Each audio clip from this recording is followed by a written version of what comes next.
वालेकुम। मैं एडवोकेट मोहम्मद दाऊद आज आपके साथ एक बड़ी अच्छी वीडियो डिस्कस करना चाह रहा हूँ, जिसका बहुत लोगों ने इसरार किया है। वो है जी income tax refund. Income tax का सेक्शन 170, 171 एंड 171A, ये 3 सेक्शंस हैं। अभी किस किस तरीके से रिफंड इंडिविजुअल को दिया जाता है, या पार्टनरशिप फर्म के पार्टनर को दिया जाता है, या पार्टनरशिप खुद कैसे रिफंड ले सकती है, या कंपनी के डायरेक्टर किस तरीके से रिफ़ंड ले सकता है, या कंपनी इटसेल्फ किस तरीके से रिफ़ंड ले सकती है। आज मैं आप लोगों के साथ उसका वे ऑफ वर्किंग बताऊंगा कि किस तरीके से किया जाता है। रिफ़ंड के लिए ज़रूरी है आप लोग अपनी रेगुलर बेसिस पे इनकम टैक्स की रिटर्न फाइल करते हों। आप सैलरी क्लास हों, आप बिजनेस क्लास हों, आप पार्टनरशिप फर्म के पार्टनर हों, कंपनी के डायरेक्टर हों, या कंपनी इटसेल्फ और पार्टनरशिप इटसेल्फ किस तरीके से रिफंड ले सकती हैं, आज मैं आपको तरीकाकार बताऊंगा। जो बंदा भी अपनी रिटर्न फाइल करेगा, उसमें लेट सपोज उसका tax over and above cut गया है। इसकी मिसाल मैं आप लोगों के साथ ऐसे शेयर कर लेता हूँ।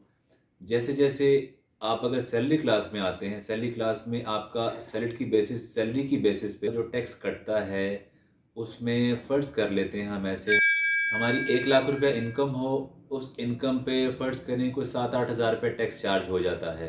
अब 7-8 हज़ार को हम लोग 12 मंथ्स पे डिवाइड कर लें तो ये अप्रॉक्सीमेट कोई 9 सवा 900 रुपये बनता है, जिसकी बेसिस पे हम लोग उसको मंथली बेसिस पे करते हैं। इसके अलावा ये मैं आपसे सैलरी का ज़िक्र कर रहा हूँ। इसके अलावा आप बिज़नेस क्लास में आ जाएँ, बिज़नेस से जो इनकम आ रही है, बिज़नेस से इनकम आ रही है, उस पे जो टैक्स आपने पे कर दिया है, आपकी 4 लाख से ऊपर इनकम बनती है, आप उस पे टैक्स पे करते हैं। एफबीआर ने रेट उस पे फिक्स कर दिया हुआ है। अब उस फिक्स रेट पे आपका टैक्स फ़र्ज़ करें जितना भी बन रहा है, आपकी डिडक्शंस अगर इससे ओवर एंड अबव हो जाती है, फ़र्ज़ करें आपकी विदहोल्डिंग की मद में पैसा कट रहा है। विदहोल्डिंग कैसा है जी? आपने कैश विथड्रॉल पे पैसे कटते हों, आप बच्चों की फ़ीसों पे टैक्स कटवाते हों, उसके अलावा गाड़ी का कोई टोकन पे करते हों, आपका मोबाइल पे टैक्स कट जाता हो, गाड़ी बुक करवाई है उसकी रजिस्ट्रेशन पे, उसके अलावा गाड़ी बुक करवाने पे जो आपको ओवर एंड अबव टैक्स पे कर दिया गया है, ये हमारी उस इनकम टैक्स की रिटर्न का पार्ट तो बन जाएगा, बट इसको एक्सेस अमाउंट में शामिल कर लिया जाता है। जब हम लोग अपनी रिटर्न फाइल करते हैं, आपकी मिसाल आपके साथ मिसाल मैं ऐसे शेयर कर लेता हूँ। आपने 2020 की जो अभी अभी जिसका टाइम पीरियड 8 दिसंबर को ख़त्म हो गया था, आपने 2020 की रिटर्न फाइल की। आपका एक्चुअल टैक्स बनता था, आप सैलरी क्लास हों, आप बिज़नेस क्लास हों, आप पार्टनरशिप फर्म हो, आप प्राइवेट लिमिटेड कंपनी हो। अब कोई भी अपना आपके साथ एक फ़िक्स अमाउंट कर दी गई है कि आपने लाख रुपए टैक्स जमा करवाना है। अब लाख रुपए की मिसाल ऐसा है, आपका टैक्स लाख रुपए आपने जमा करवा दिया। बट होता कुछ ऐसे है, जब आप डिफरेंट एक्टिविटीज़ कर रहे होते हैं जो इनकम टैक्स विथहोल्डिंग की मद में आती हैं, आपका टैक्स उस लाख रुपए से ऊपर कट जाता है। मिसाल ऐसे है, आपका टैक्स लाख रुपए आपने पे करना था, तो डिडक्शन आपकी पूरे साल में वर्किंग करने के बाद वो 1.5 लाख रुपए हो जाती है। अब जो 50,000 रुपये जो ओवर एंड अबव कर दिया गया है, वो आपको रिफंड की शक्ल में एफबीआर वापस भी देता है। अब एफबीआर ने उसकी एक प्रेस्क्राइब प्रोसीजर है, जिसकी बेसिस पे एफबीआर रिफंड इशू करता है। एफबीआर कहता है जब आपका रिफंड जनरेट हो गया है, तो आपने 3 साल के अंदर अपना रिफंड अप्लाई करना है। मतलब फ़र्ज़ करें ये 2020 की रिटर्न फाइल की, आपका 50,000 रुपये रिफंड खड़ा हो गया, तो आपने रिफंड अप्लाई करने के लिए आप अपनी फ़र्ज़ करें 2022 की या 23 की रिटर्न फाइल कर रहे होंगे, तो आप उस तक भी फाइल कर सकते हैं। या ऐसा भी हो सकता है कि सेम ईयर में आपने रिटर्न सबमिट करवा दी, तो सेम ईयर में आपने अप्लाई भी कर दिया। अप्लाई का प्रोसीजर ऐसे है कि एफबीआर का ऑनलाइन आईआरएस पोर्टल मौजूद है। आप उसमें रिटर्न प्रॉपर्ली फाइल करें। फाइल करने के बाद जितनी एक्सेस अमाउंट हो जाती है, आप उसका रिफ़ंड एप्लीकेशन है उसको फ़ाइल कर देते हैं, जिसकी बेसिस पे हम लोग एफबीआर से रिफ़ंड क्लेम कर लेते हैं।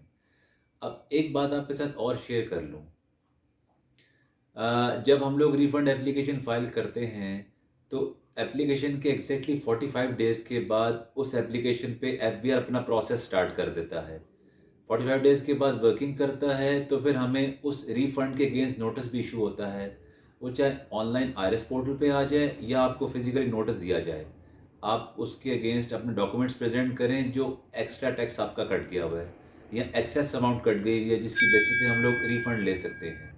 अब इसके साथ-साथ एफबीआर कहता है हम लोगों ने आपके कमिश्नर के पास ये पावर्स हैं कि वो उस एक्सेस अमाउंट का ऑर्डर पास करे।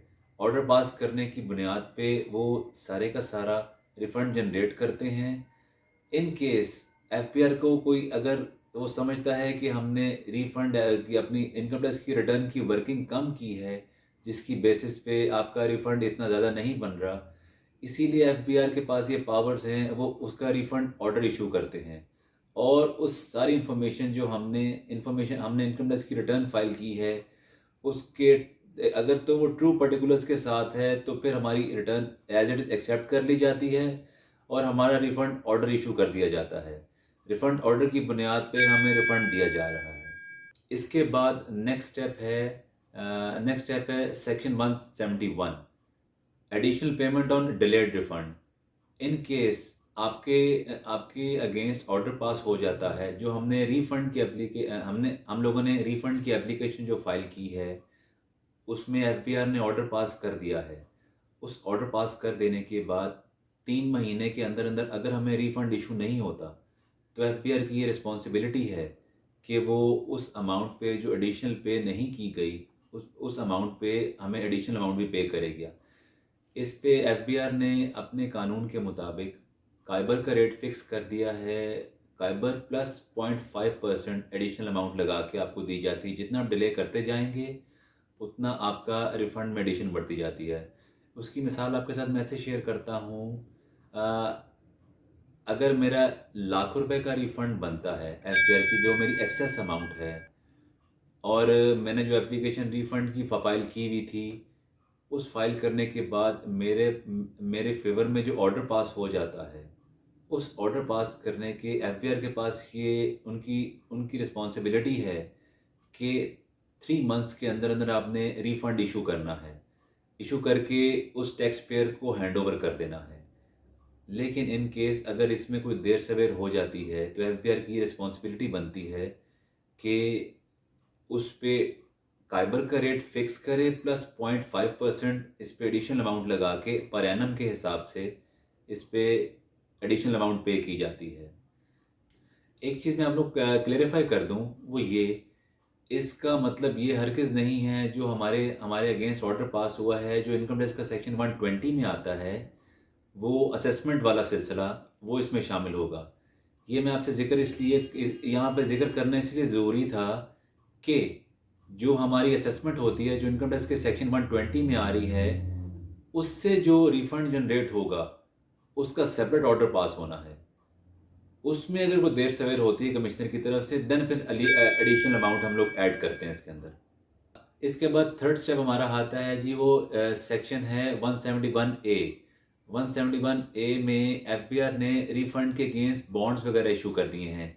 अब वो क्या बॉन्ड्स क्या हैं जी, एफबीआर ने रिफंड कमेटी एक बना दी है जो एफबीआर बोर्ड की तरफ से प्रॉपर नॉमिनेटेड है, जिसकी प्रॉपर रजिस्टर्ड हुई है एसईसीबी वालों की तरफ से, जिस पे इस रिफंड के अगेंस्ट बॉन्ड्स वगैरह इशू किए जाते हैं। बॉन्ड की बॉन्ड की मालियत 1 लाख रुपए या इससे अबव कर दी गई है, जिसकी मेच्योरिटी टाइम पीरियड 3 इयर्स का है। इन केस किसी बंदे का रिफंड इशू हो जाता है और वो रिफंड वसूल नहीं करता, तो एफबीआर के पास ये राइट है उसको ऑफ़र करे ये इन बॉन्ड्स वगैरह की को लेना चाहे। जिस तरह हमारे पास इन्वेस्टमेंट स्कीमें आती हैं, डिफरेंट इन्वेस्टमेंट स्कीम्स हैं, उसमें पैसा इन्वेस्ट किया जाता है, उससे प्रॉफिट दिया जा रहा है। एफबीआर ने भी ये स्कीम लॉन्च कर दी है जो फाइनेंस एक्ट 2019 के बाद आया है। अगर कोई भाई चाहे तो रिफंड बॉन्ड्स भी ले सकता है, जिसकी बेसिस पे एफबीआर उनको प्रॉफिट की मद में 10% एनुअली प्रॉफिट भी देता है, जिसकी मेच्योरिटी का टाइम पीरियड उन्होंने 3 इयर्स का कर दिया है। जो ही आपका मेच्योरिटी टाइम पीरियड कंप्लीट होता है तो एफबीआर वो बॉन्ड्स वगैरह वापस ले लेता है, तो आपको प्रॉफिट के साथ एक्चुअल अमाउंट हैंड ओवर कर दी जाती है। शुक्रिया।